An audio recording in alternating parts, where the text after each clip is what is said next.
WCBI News at 6 starts now.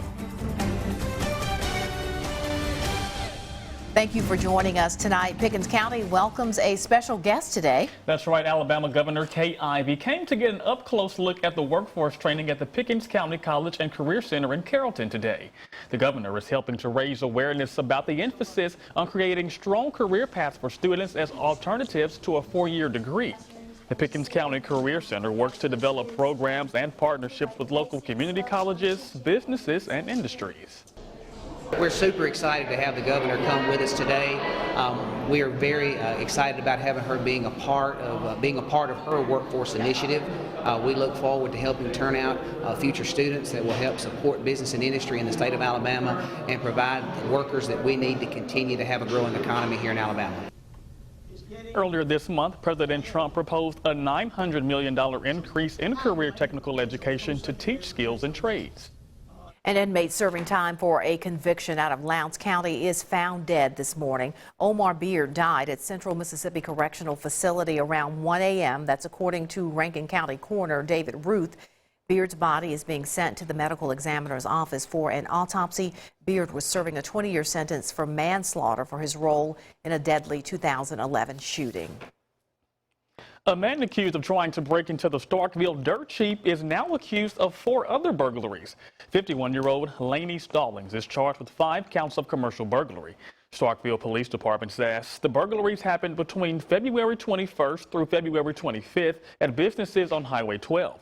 Stallings was arrested after an alarm went off at the dirt cheap earlier this morning. His bond is set at $25,000. Police say more charges are expected. Meanwhile, Pontotoc police are looking for a suspected burglar who had a busy weekend. Between Sunday and Monday, several businesses reported break-ins. The suspected thief or thieves hit the Pampered Pooch, the Butcher Block, Thomas LP Gas, and Mills Properties. Now, these are some images captured by a security system at one of those businesses. If you have any information on the burglaries or if you think you recognize the person in these pictures, call the Pontotoc Police Department or Northeast Mississippi Crime Stoppers. It's a blustery day out there. Going into the evening, temperatures will continue to cool out there. Live view with our Alpha Insurance camera network. You can see some of those clouds still in play at Vernon, at Durham's Pharmacy, Louisville, Mississippi, Columbus, and in downtown Tupelo. So we've had some gusty conditions out there. Columbus right now still gusting up to about 30.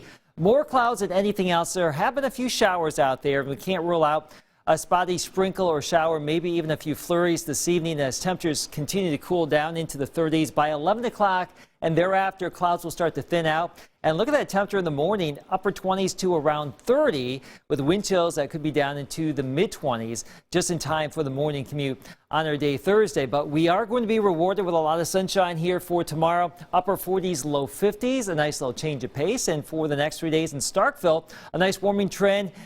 In general, look at that, near 60 by the weekend, but we're watching out for some storms next week. We'll have that full 7-day in just a few minutes.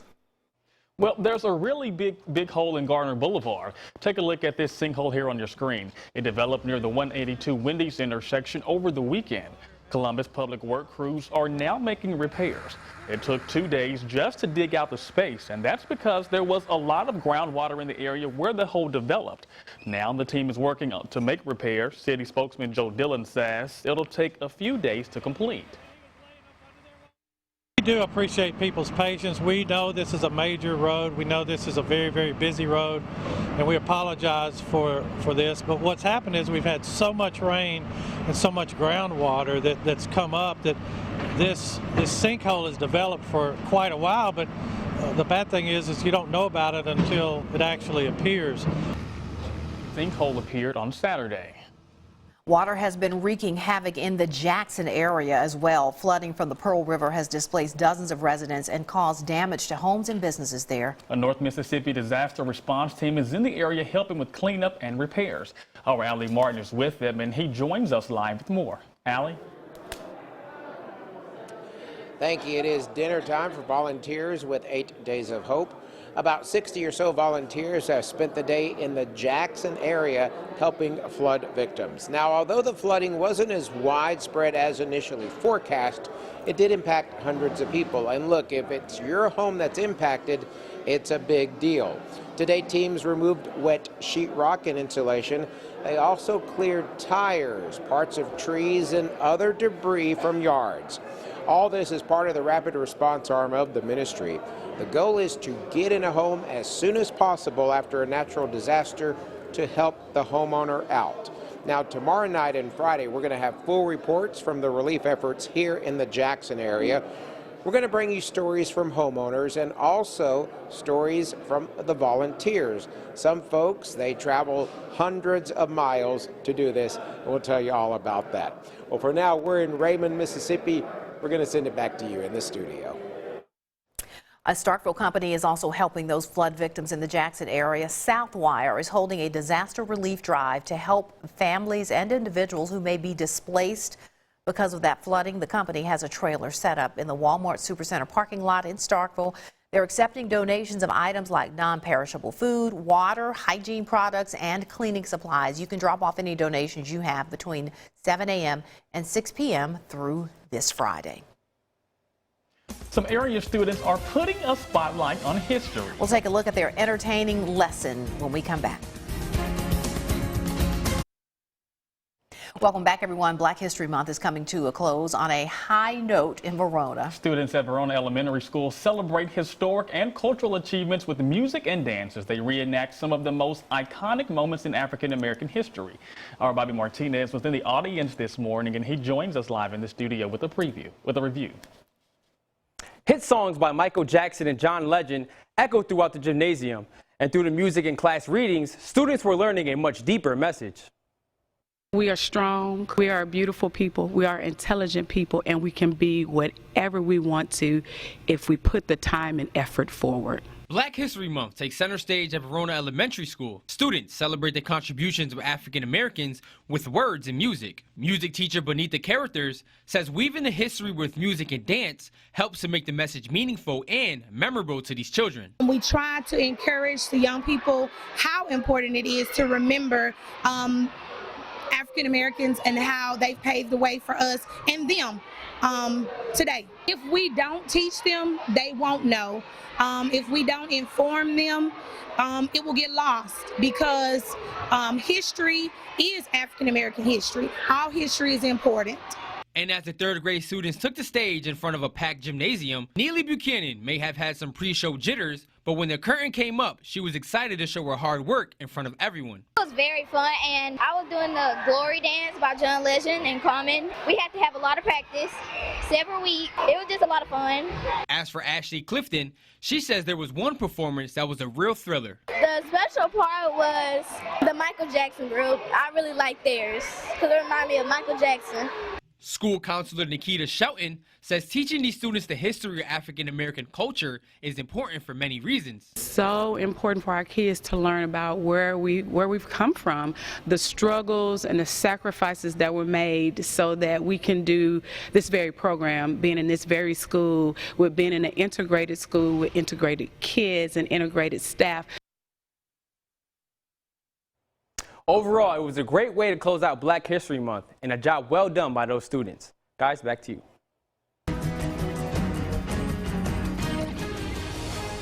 All right, they may not have been in the classroom today, but some of the best and brightest students from across the state are being tested. Mississippi University for Women is hosting the Future Business Leaders of America Phi Beta Lambda State Leadership Conference. Nearly 150 students are competing in more than 50 business, legal, and leadership-oriented competitions. The top 2 finishers in each competition will go on to compete in nationals this summer. University leaders say this conference helps students develop their networking skills and gives them a glimpse into the business world. If they're the #1 student in the state in principles of marketing, then that looks wonderful when they're going out into a job interview. They're adding those to their resumes. They're saying, not only do I have the degree, but I've been proven that I'm good at this job, that I'm good in this field, and things like that. It gets you to know the students from other colleges, to let you network. It also allows you to create bonds that last for a lifetime throughout the state of Mississippi. It provides you connections, especially coming toward jobs and so forth. If you want to put your email out there, or your face out there with other individuals, you'll have a wider range throughout the state of Mississippi of connections you can make to advance your career. And the conference wraps up Friday with an award ceremony. And Quentin, it looks like Keith is going to gift them with some good weather for the rest of their time here. How nice of you, Keith. How about that? The rain we had today and the clouds will tend to go away for a little bit. Here we love to see that. A mix of sun and clouds across our region this afternoon. Some spots more clouds than anything else. But you can see that great view from Lamar County, Alabama not too long ago. Of course, you can submit your pictures via the WCBI News app and have that on your phone too for the latest forecast and of course the latest weather alerts. We may see a system next week. We'll talk about that after the break. Your WCBI First Alert AccuWeather forecast with Chief Meteorologist Keith Gibson. Cool weather out there today, cloudy in many spots. Our time lapse from Louisville, Mississippi shows the scene this afternoon. Fast moving clouds, a little bit of shower activity, but gloomy conditions across the board here. This is our live radar at 6:16. We don't really have a lot of rain being detected in North Mississippi. However, there's a little bit of light rain, sleet, some snowflakes up here across southwest Tennessee and northwestern Mississippi. Some of that's drifting our way, so we can't rule out something like that later this evening, but that's really a minor event or a non-event for us. We'll start to see clearing later on this evening and tonight, and things will be much different around here tomorrow. 37 in Oxford, 39 in Corinth, temperatures well above freezing, 43 in Columbus, and some spots still seeing some wind gusts up to about 30 right now, but the wind is going to relax here. Again, can't rule out a sprinkle or a flurry later this evening. The clouds will thin out after midnight, and we should be basically sunny when we wake up in the morning, but you'll need that winter coat tomorrow morning. Wind chills perhaps down into the mid-20s as we start out our Thursday. Winter holds on. February is still a winter month, and we will go all the way into the end of the month with these winter-like temperatures. Now, tomorrow, look at all that sunshine. We'll see a few friendly clouds, perhaps highs up to around 50. Winds becoming westerly and not as strong as what we had today. So the combination of some lighter wind, basically wall-to-wall sunshine here, will actually give rise to a pretty nice day, even though highs will be anywhere from the upper 40s to the lower 50s, about 10 degrees below average, but we'll take it. A little bit better than today. The clouds thin out later tonight. Here's your Futurecast forecast, and we are looking at high pressure for tomorrow. Now, there will be a moisture-starved system that will come in tomorrow night. You can see some clouds right here. We don't really expect any significant moisture with that. Can't roll out a sprinkle, but at this point, we're going to keep the forecast dry. Most of Friday is looking pretty good, but another weak system will come on in from the northwest, and we could see a few isolated showers here going into our Friday evening and Friday night, but our rain chance is pretty limited here going into our Friday evening. That system goes away as high pressure comes back in for your Saturday, and it sticks around for Sunday too, so things are looking pretty good here Saturday and Sunday. Speaking of the weekend, we are heading up to Tupelo to Academy Sports Saturday morning from 10 until noon. Programming Weather Radio is talking about severe weather safety and preparedness.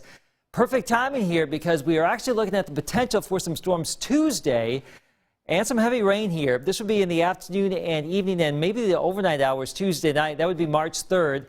The confidence factor here relatively low, but there is some evidence from a couple of computer models suggesting that we may see a system of some sort come on through the deep south, and it's because of this energy way up here in the Gulf of Alaska, a long ways away from us right now, but this is the way it's looking. There will be some sort of a system that will come on in as we get into Tuesday night or Wednesday, and that could give rise to some active weather around here. We may also see some rain as early as Monday as temperatures warm into the low to mid 70s out ahead of that system. So we'll be watching that. In the near term, though, things are looking pretty good for tomorrow. As we mentioned, bright sunshine and temperatures moderating back into the mid 50s Friday, around 60 Saturday, mid 60s Sunday. So another great weekend here.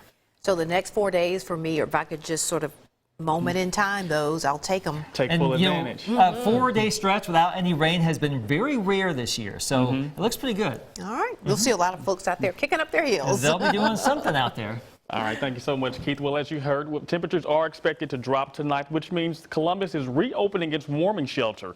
The shelter will be in the Scout Hut building, which is right next to the farmers market.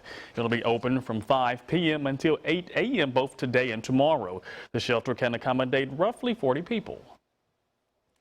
All right, the Diamond Dogs looking for redemption after Tuesday's loss at the Dude. Highlights from this afternoon next in sports. Your WCBI Sports with Courtney Robb is brought to you by your local Ford dealers. Go further.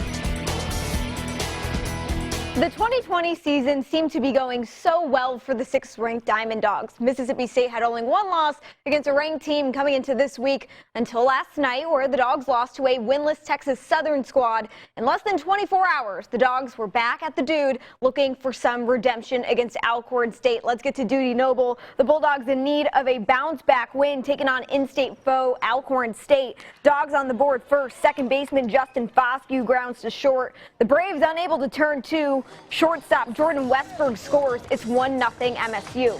Braves tied up in the second. DH Hunter Wilson tattoos this one out deep into center field. That one is over the wall. A solo home run ties it all up at 1 in the second. Bottom of the second, left fielder Brad Cumbus returns the favor. This solo homer, his first of the season, gives the Bulldogs a 2-1 lead. We head to the third inning. Bulldogs open it up. Houston native DH Luke Hancock delivers with an RBI double. With the bases loaded, that brings home Westberg and right fielder Tanner Allen into score. Bottom of the seventh, State blows the game wide open. Center fielder Rowdy Jordan with the base hit to right. Scores catcher Logan Tanner. 6-4 MSU. Same inning, Westberg showing no mercy. A 2-run bomb to right center field. Jordan and Westberg coming home to score. The Bulldogs go up 8-4, and after losing 8-4 on Tuesday, they get the 8-4 win against Alcorn State on Wednesday. They get back to action this weekend as the Bulldogs head west to take on Long Beach State in California. This afternoon, Mississippi State women's basketball announcing that center Promise Taylor will no longer be a part of the Bulldogs team. According to head coach Vic Schaefer, Taylor made the decision to end her basketball career after coming off ankle surgery that required the redshirted sophomore to sit out for the 2018-2019 season. Although Taylor saw the floor this season, she didn't get much playing time, only averaging about 7 minutes per game. Coach Schaefer commented on the loss of Taylor to the program. Take a listen. You know, we're disappointed. I always felt like that she could really help us, and at the same time, I know, you know, she basically had an ACL and came back much, you know, quicker than a typical ACL. ACL is usually 10 to a year, and she was back within, you know, 6 months. And so even though it's an ankle and it's a little different, it's still a major reconstruction what she had done. So I know it was hard for her, and she really battled and fought, and I appreciate that from her. In JUCO hoops, the ICC women taking on 10th-ranked Jones in the MACJC semis. Start of the fourth quarter, Indians trailing by 11. Freshman guard Zir Burgess finds former Tupelo guard Sarah Freelou, and Jones is up 46-37. A few minutes later, guard Keely Wilson driving the kick to guard Whitney Watkins for three. Jones commanding with a 49-40 lead. In 2 minutes remaining in the game, Jones out in transition, finding guard Destiny Hamer to Kiera Jones to knock down the tray bucket. Jones up 61-48 at that point in the game, and the Indians unable to hang on. They fall to Jones 67-56 and end their season today. Yeah. Heartbreaker. State championship just around the corner, huh? Just there, but unfortunately not for ICC, but we will have plenty more action from the semis coming up later tonight. EMCC women are playing, as well as NEMC men are playing as well. So we got much more basketball. All the good stuff. Yes. Lots of hoops. Yes. You were hooping earlier today, weren't you? Yeah. I went 4-1 today, so I had a little success on the court, and then came here to anchor How's the your news. three-point game? Mid-range. I'm a mid-range assassin. A mid-range guy, all right. With a solid 10 for 18 from the field. Oh, okay. Not trying to brag, though. Not trying to brag. Not boasting at all. A humble flex is what I A call it. low-key brag. Yeah, a little bit. All right, we're going to let him continue to brag. We'll be right back. The word on the street is that tomorrow will be sunny and nice. On the cool side, but we'll take it. I believe all rumors.